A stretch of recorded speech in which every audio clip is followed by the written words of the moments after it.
Good afternoon, students. Let us start the lab class now. From today onwards, we are going to proceed for conducting the interfacing experiments. Till now, we have been seeing how to simulate a code, then how to synthesize a code. But the last three experiments are based on connecting the FPGA kit to the computer and then implementing a different type of hardware interfacing experiment. We have three such experiments. We will see the first experiment of interfacing today, that is a keyboard and a 7-segment display interfacing using FPGA. So before that, let me discuss the general procedure for implementation, because till now we have been only seeing simulation.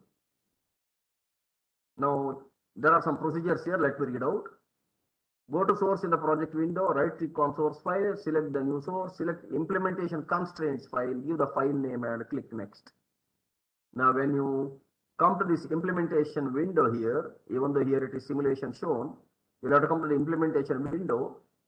Then when you click on that, you will get this option, implementation constraints file. There you can give some name.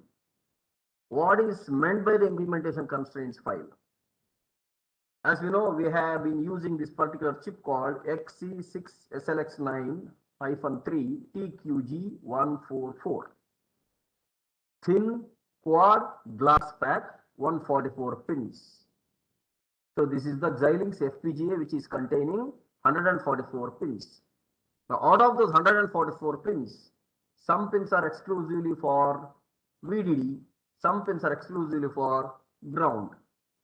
Out of the 144 pins, nearly about 40 pins will be exclusively reserved for supply and ground. I'm just telling a rough figure. It can be slightly less than that also. This is purposefully done because when FPGA draws current into the sections inside the chip, a single VDD pin is not enough, and similarly a single ground pin is also not enough. So for that matter, even though when we connect the power supply to the board, maybe using a single pin, which is a much bigger copper pin, but inside the chip, it is a much smaller track there, much smaller pins there, or we say that as pads. There is something called bond pad inside the package of the integrated circuit. So if it is a single supply pin, that will draw a lot of current, and that supply pin or supply wire itself may get burnt out after a few weeks or a few months of usage. Similarly, as power supply pin is the input, or it is supplying input current to the chip, similarly the same current is going to go out of the chip now. When it is going to go out of the chip, again a single wire is not sufficient. That is how we have multiple supply pins and multiple ground pins. Apart from the supply pins and ground pins, all other remaining pins are programmable pins. That is the specialty of FPGA. All other pins, let us say out of the 144, let us say 44 pins are reserved for supply and ground, maybe VDD and VSS, 22 each. Imagine that way. Now the remaining 100 pins are completely programmable, which means we can program a particular pin as input or a particular pin as output. Now we should tell to the implementation tool in this Xilinx that which pin we are using for which port that is present in our code. So that is called implementation constraints file. This we have to give as an input to the synthesis tool so that it will implement it. So one blank-ended window will open. There you have to type the particular pin number. So you can see this picture here, that AF0, AF1, AF2, enable YF0, YF1, YF2, and till YF7, then clock. This is basically a 3 to 8 decoder. An example shown here is a 3 to 8 decoder. Now the 3 to 8 decoder will have 3 inputs and 8 outputs and one enable pin, then one clock pin. Actually, this clock pin will not be present in our code because decoder is a combinational circuit. But as such, FPGA requires clock, isn't it? Even though we may write a code for a combinational circuit, FPGA is not a combinational circuit. FPGA is a combination of combinational as well as sequential circuits. Inside FPGA, there are memory elements and there are LUTs, there are multiplexers. And FPGA as such requires clock for its working. That is why along with the power supply and ground, we have to supply clock also to the FPGA chip. That is why you can see this CLK here. Now you can see all this net and then you can see this LOC. Net means the net or the wire. LOC means the location.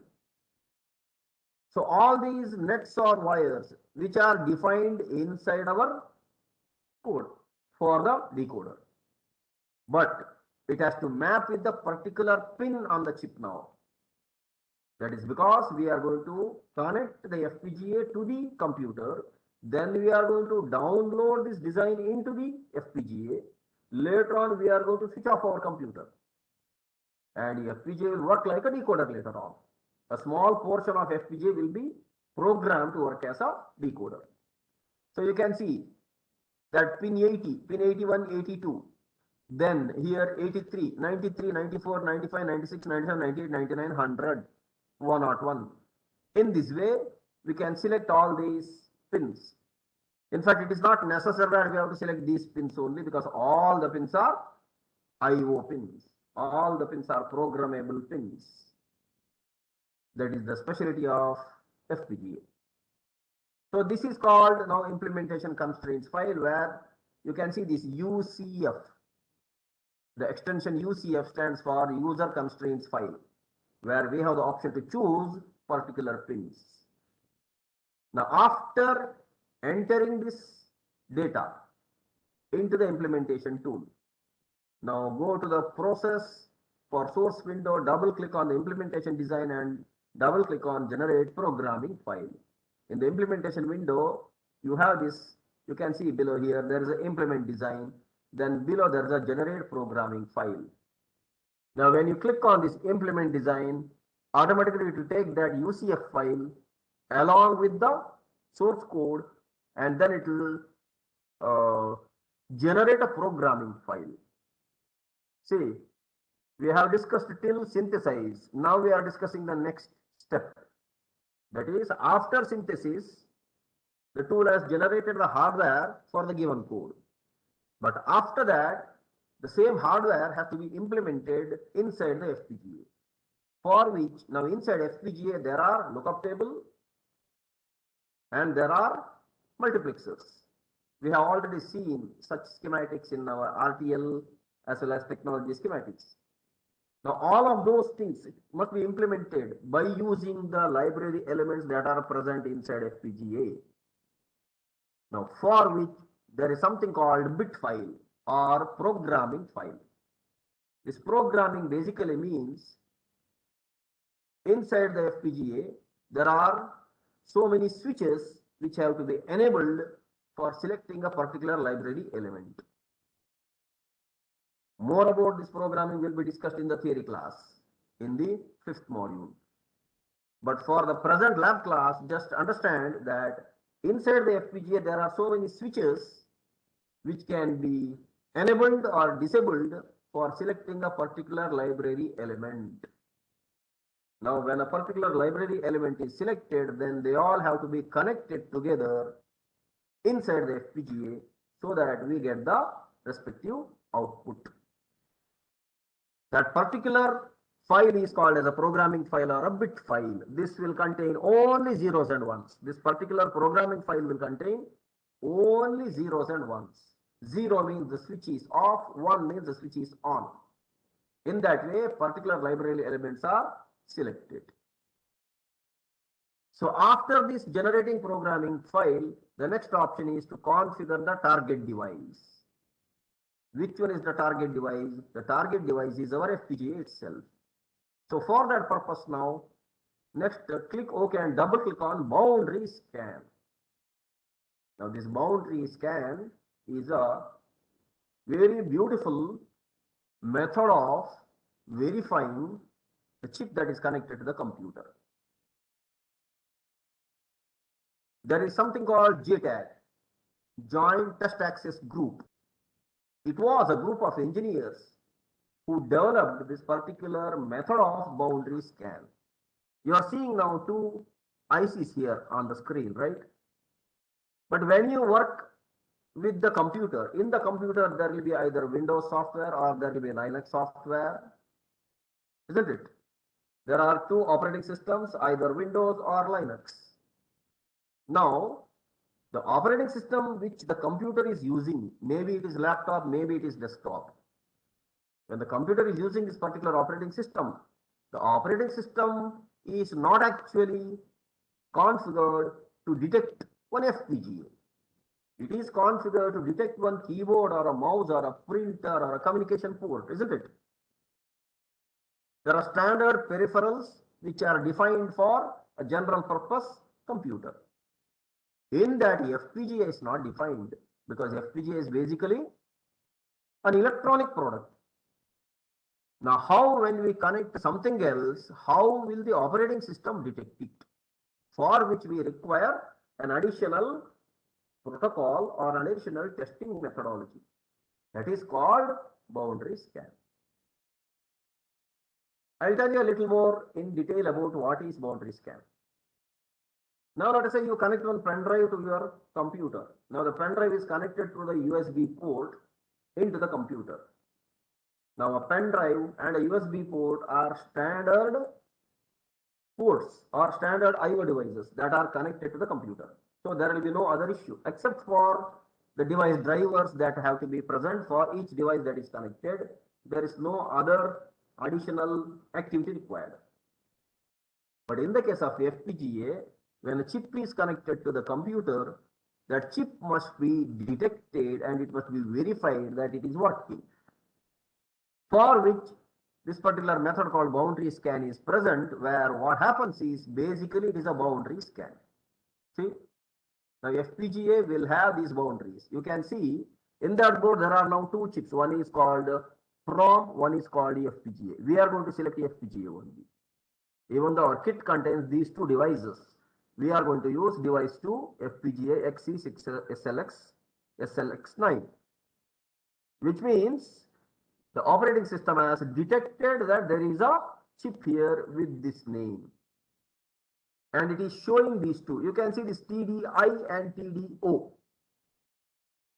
that input and output. One pulse will come here into the TDI port, one pulse will be sent, and the pulse will go through all the pins here. And when the pulse goes in and comes out and goes in and comes out, all the boundary level pins are verified.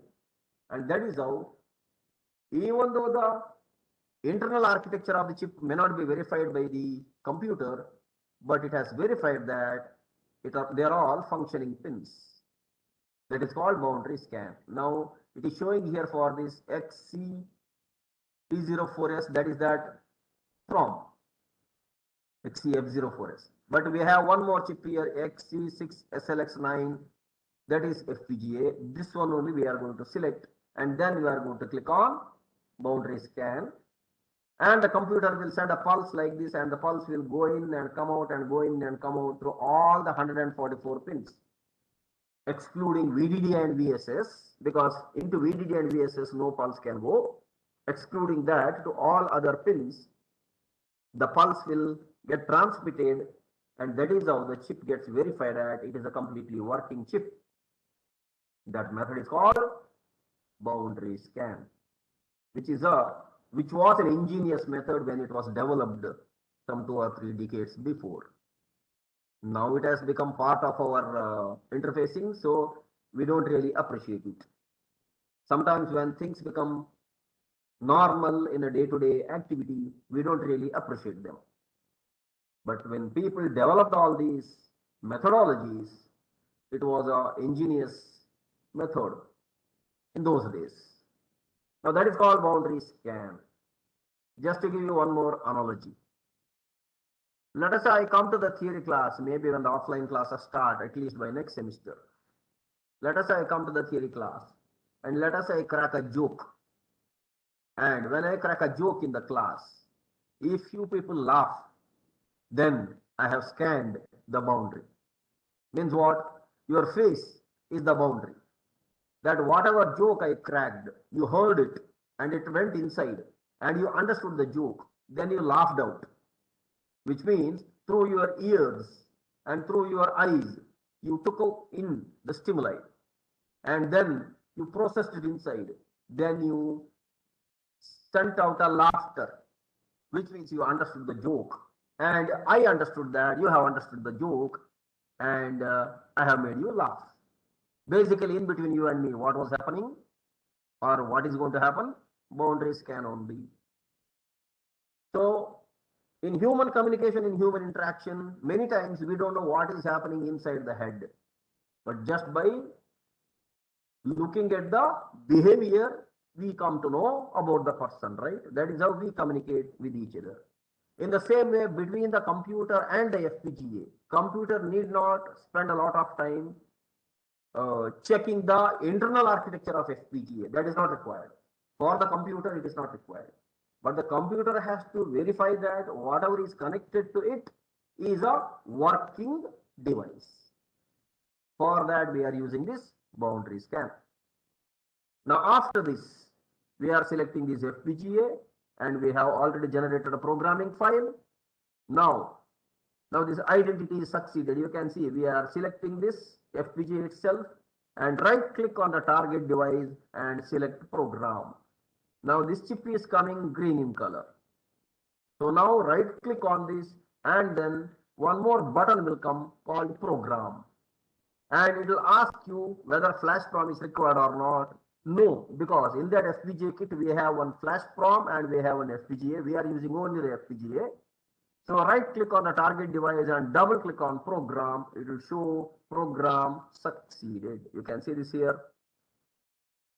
Now once when program is succeeded, later on you can switch off the computer and all your source codes, binary file or a bit file is loaded into the FPGA, and accordingly the respective switches are turned on and turned off to implement the hardware that was synthesized from your code.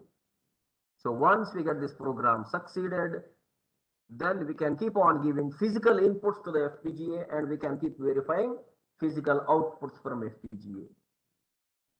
In fact, now in the syllabus we have only the last 3 experiments where actual interfacing peripheral kits are also present. Along with the FPGA kit, other boards are present.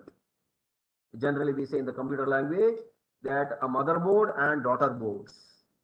They don't mention as father board and son board.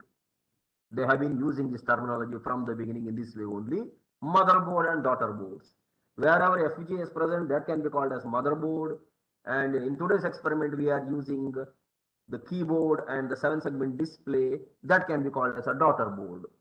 Now that is connected to the FPGA kit itself, and through the same daughter board we are providing input from the keys and we are seeing the output on the 7-segment display.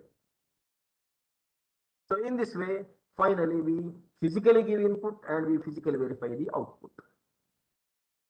Now apart from the last 3 experiments, all the previous experiments which we have discussed till now, they all can be implemented onto the FPGA in the same manner by programming into the FPGA. Once when this program succeeded happens, then what we do is we have something called pattern generator and we have something called logic analyzer. Through the pattern generator, we give the input pattern in terms of binary zeros and ones. And through the logic analyzer, we verify the outputs. Please understand, till now we have been seeing simulation output where it was a virtual environment. But now I am talking about the actual physical environment where Through a pattern generator, you can physically give inputs as 0 and 1. And through logic analyzer, you can physically verify the output. That is all possible. That way, FPGA is a wonderful programming tool. It's a wonderful platform for developing electronic projects. So I hope you have understood all these things. Now let me proceed for the experiment. Today's experiment is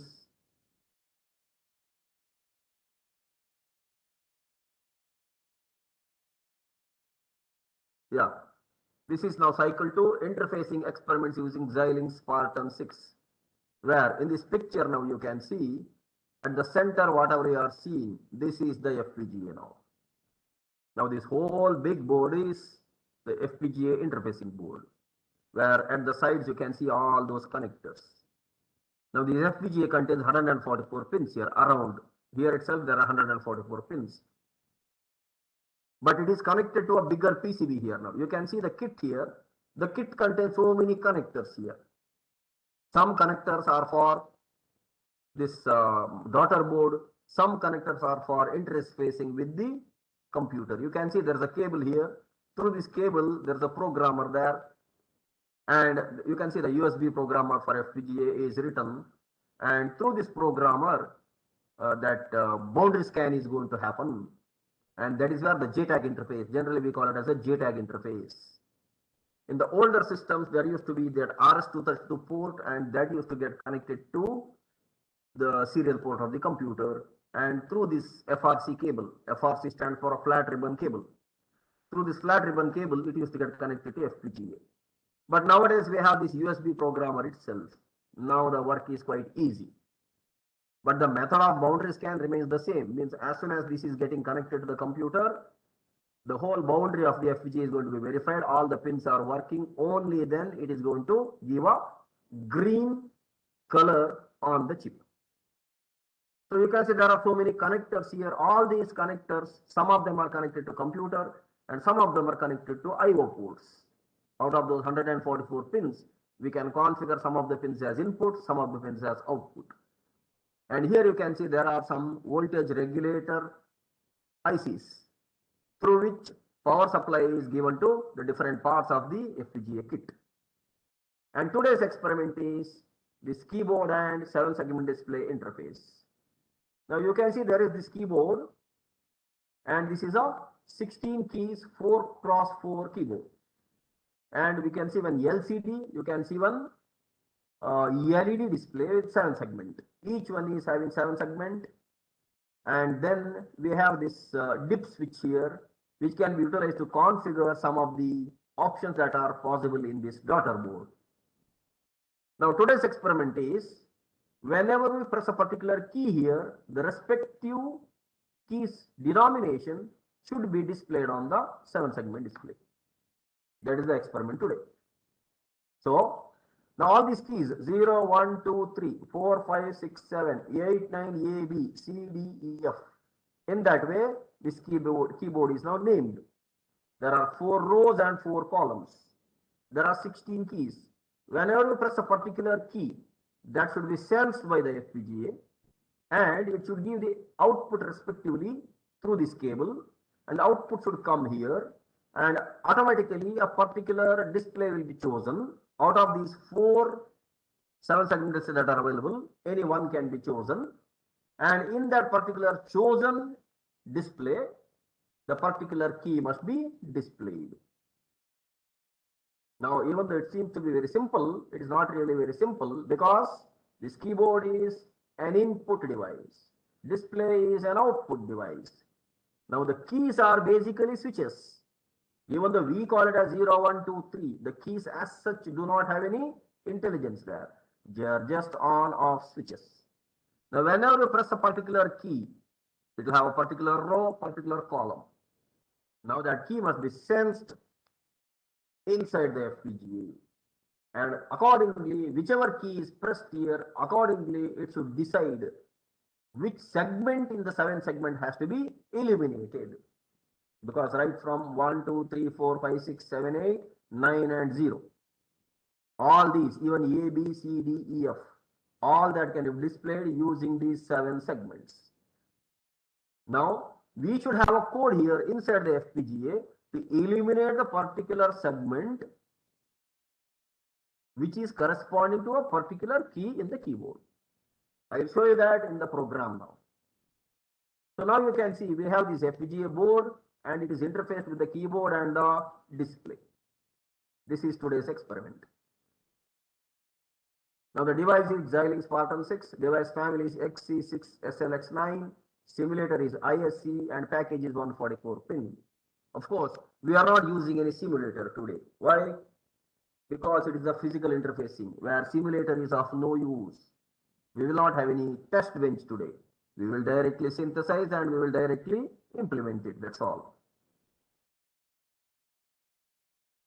So today's experiment is experiment number 8. Write an HDL code to display messages on the given 7-segment display. Now you can see this is the 7-segment display where the segments are named as A, B, C, D, E, F, G and then the decimal point. Whenever that particular segment is eliminated, we can have different numbers and alphabets displayed here. Now let me show you the program. Module, hex keypad, input clock, input 4 bits read, output register, 4 bits scan, and output again 4 bits display N, and output register 7 bits display. What does it mean? Now you can see here, we have this input clock and input read. In this input read, basically 4. We have those 4 rows and 4 columns. And let us say we are reading 4 rows. Then we have to keep on scanning 4 columns. Now, as I showed you here, this is a 4x4 switch matrix.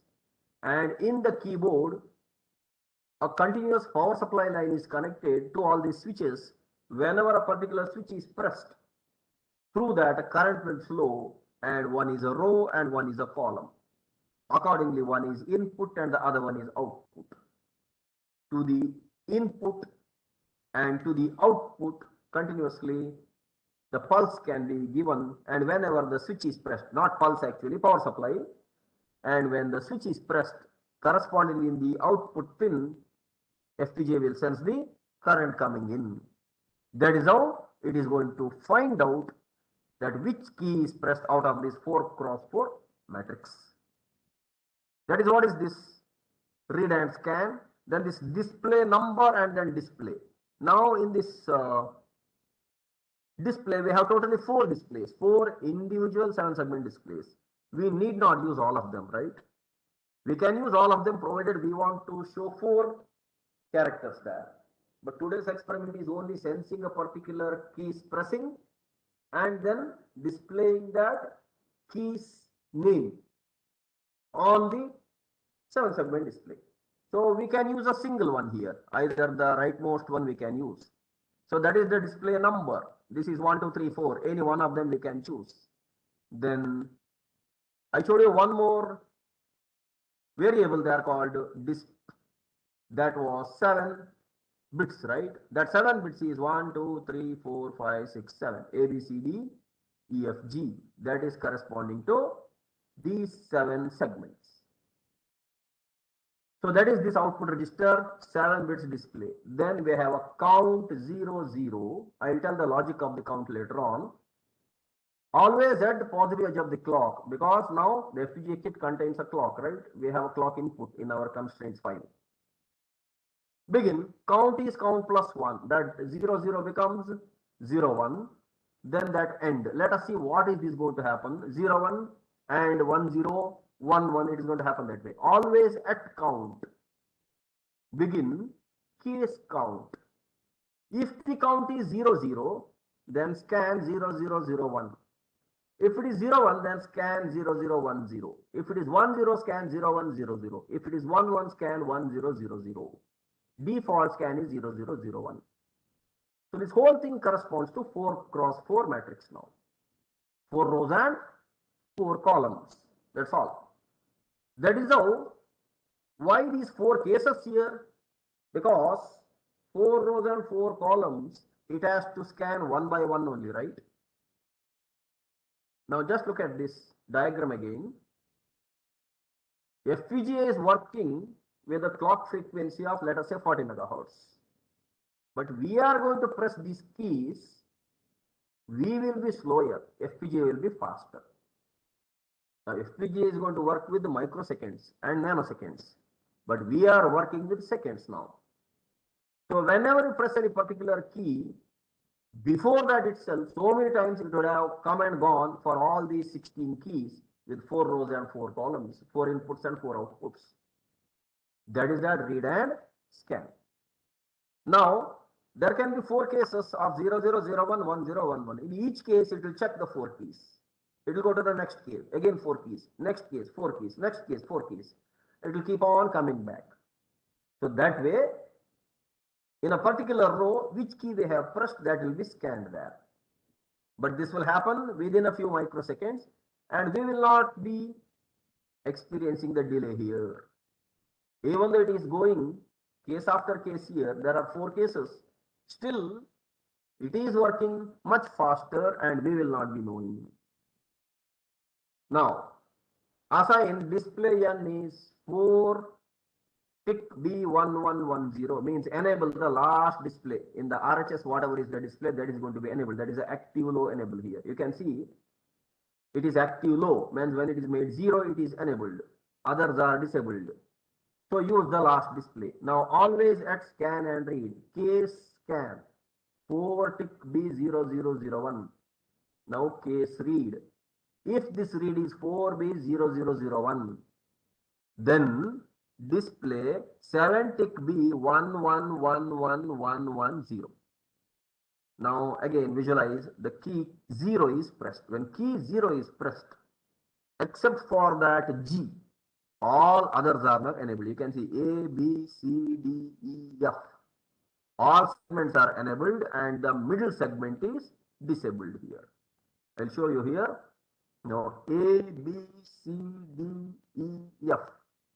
All these are given 1 and this G is given 0. Which means now on this 7 segment display here, it is going to show 0. And only the middle segment is disabled, it is not going to light up. That is the logic here. So corresponding to 0001, it is 0. Then if it is 0010, then it is 4. As I told you, this is the first column. 0, 1, 2, 3, 4, 5, 6, 7, 8, 9, A, B, C, D, E, F. So in the first column, we will have 0, 4, 8, C. Default, all are 0. You can see default, there must be no elimination of any segment. Now in the second case, this was the first column. Then in the second column, 159D. In the third column, 26AE.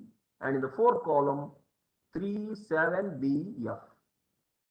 Default displays all zeros. Then end case, end and end module. I hope you got this logic. Here you can see, just let me take an example. See, 0110011 means what? A is disabled, B and C are enabled here. A is disabled, B and C are enabled. So it has to show 4, right? We have to display 4 means F, G, B, C, they have to be enabled. All others are disabled. So we can see here 01100011. A, B, C, D, E, F, G. So B, C and F, G are enabled, all others are disabled. So the 7 segment display will show 4. Similarly for 8 and C and for all other characters. So we can use this 7 segment display for displaying alphanumeric characters. So this is the program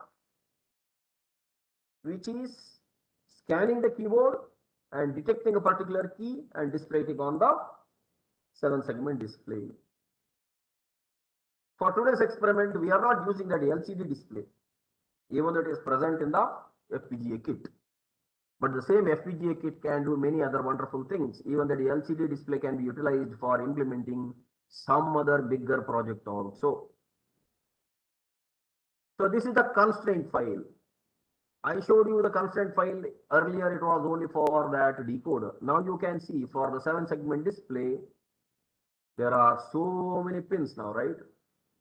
And we can allocate the location for each net there, which is used in our code, like display and display N, and read and scan, and then clock. For all these IO pins, we can allocate particular pins here, like pin 22, 21, 17, 15, 14, 12, like that.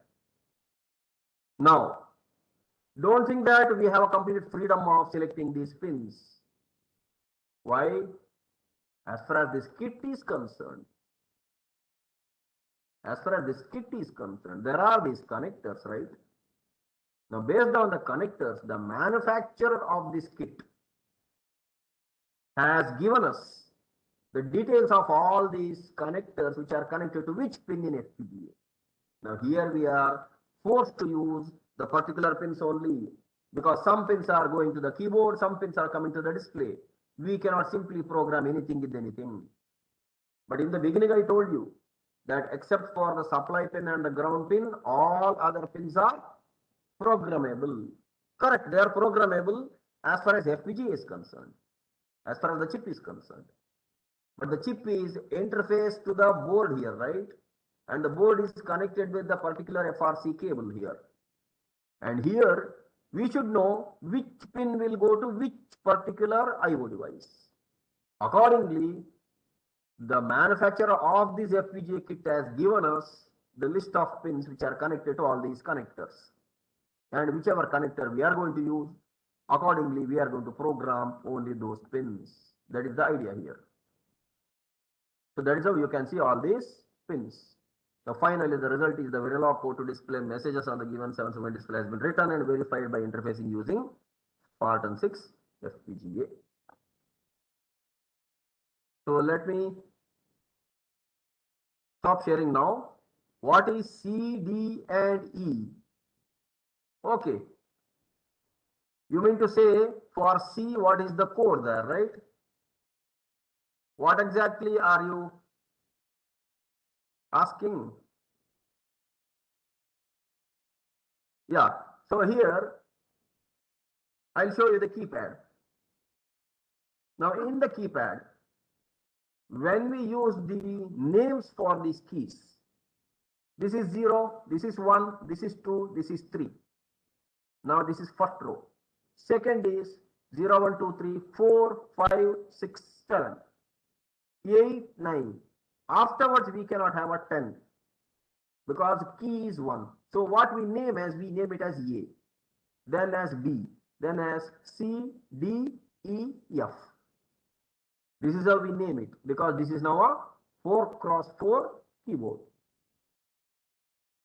Because we have a 16 combinations now, right? When we have a 4x4 matrix, we have totally 16 combinations possible. Now in the binary, we have to represent it as from 0, 0, 0 till 1, 1, 1, 1, right? That is where we had that particular column and particular row. Ultimately, it will become totally hexadecimal format 16. That is how we have named it.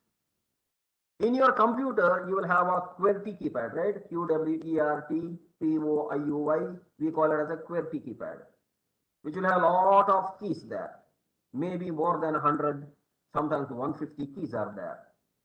Now, each key is what? According to you, there is a key called QWERTY. But according to the computer, it is simply a switch there with so many rows and so many columns. Whenever you press a switch there, current will flow through the row to the column. And current is the input side row, output side column. And that is how it is going to be sensed by the CPU that you have pressed this particular key. Now for each key, there is a ASCII code, American Standard Code for Information Interchange. Now when you press that particular key, that key is referred to the internal library of the operating system, where it has got its own definition of ASCII code. Now for the key you press, it will pick up that ASCII code and through the ASCII code, it will find out that you have pressed Q. Later on, it will display on the screen as you have typed Q. This is the process that is going to happen. Otherwise, even though we have this QWERT printed on the key, only we know that it is QWERT. For the computer, it is simply a switch. And when it displays on the monitor or on the screen, again, screen is LCD display, or it can be in case of olden days, it is a CRT display. Where what is CRT display? Again, rows and columns, right? It is called as a raster scan, where row by row it will keep on coming and it will keep eliminating one pixel. That pixel is picture element.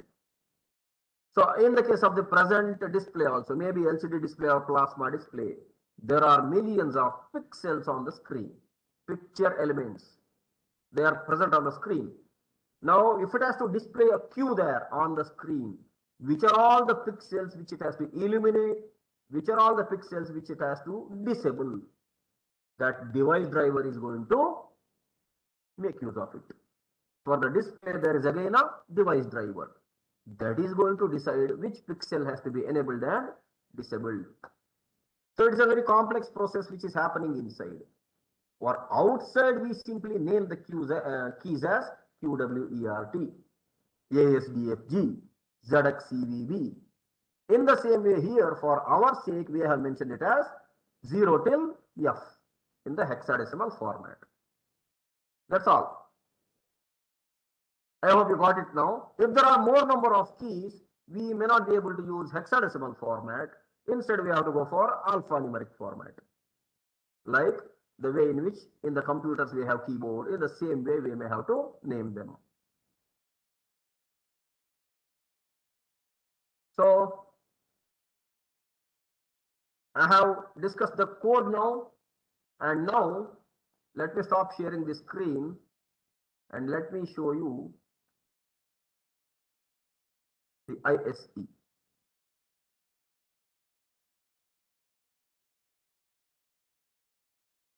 So I already have this code which is entered into the Xilinx ISE. We cannot simulate it today. Why? Obviously, this is for physical pins there, right? When there are physical pins, the UCF has to be entered into this, user consent file has to be entered into this, then it has to be synthesized. See, for example, hex keypad here, add source. And now, sorry. For this, I have to add new source. You can see here implementation constraints file. By giving this implementation constraints file, I have to give some file name here. Then I have to add all those pin numbers which were meant for that particular FPGA kit. So I'm not going to do that now, because I'm going to show you only the synthesis output here now. And we are going to post the links of the videos which we had done last year during the same online classes. You go through those videos where we had completely videographed the complete hardware setup, and you can go through it later on. So now let me proceed with synthesis, because obviously I cannot go for simulation. There is no need of a test bench today. Let me click on View RTL schematic. You may be wondering how it so fast did this. Actually, I had already synthesized earlier, and the results are ready there. That is why it is immediately showing the block here. Now you can see read is 4-bit input, display 7-bit, display number is 4-bit, scan is 4-bit, and then clock is 1 pin. Now you can see a big diagram there. Let me zoom in. There's a big diagram there where you can see many things here. One MRAM, then so many logic gates are there present. So you can see this is RTL schematic. Let me show you the technology schematic. Now in the technology schematic, again you can see a big diagram. Let me zoom in. You will see so many LUTs here now. There is one LUT here which is unused. Again, FD is unused. You may think it is unused, but it is interfaced to the kit. And you can see one flip-flop again here. Then there are so many LUTs. All are LUT 6 here. So let me show you one of them. You can see the complication here. For the same code, it has generated a hardware. But again, I'll tell you, inside the FPGA, there is no hardware. There is only LUT, lookup table. For this lookup table only, that bit file is generated, programming file is generated. Again, one more LUT. You can see the complexity of the circuit here. One more LUT. And then one more LUT. How big is the circuit here? One more LUT. They're all in the form of sum of products, SOP. That is why you will see AND gate, OR gate, and inverter. Then one more LUT. Then one more here. Then we have one LUT 2. Only 2 input LUT. One more 2 input LUT. So lastly, one more, lastly, one more. In this way, it has generated so many LUTs. Ultimately, logically, whatever was expected of the program, that must be satisfied. That is what this diagram is indicating. Internally inside FPGA, there will not be any of these AND gates and OR gates and inverters. It will be simply programming of the respective switches for implementing the output which is defined in the lookup table. So with this, I am going to end today's class. If you have any questions, you can ask me, or else you can write today's observation book and upload it into the Google class. In the Google class, we will post the link for the video, and you can go through the video and you can try to understand complete process. When you come back for the offline lab classes here, you will be conducting the experiment here on your own. At that time, we will be guiding you in detail. So if you have any questions, you can ask me. Otherwise, I'll stop recording now.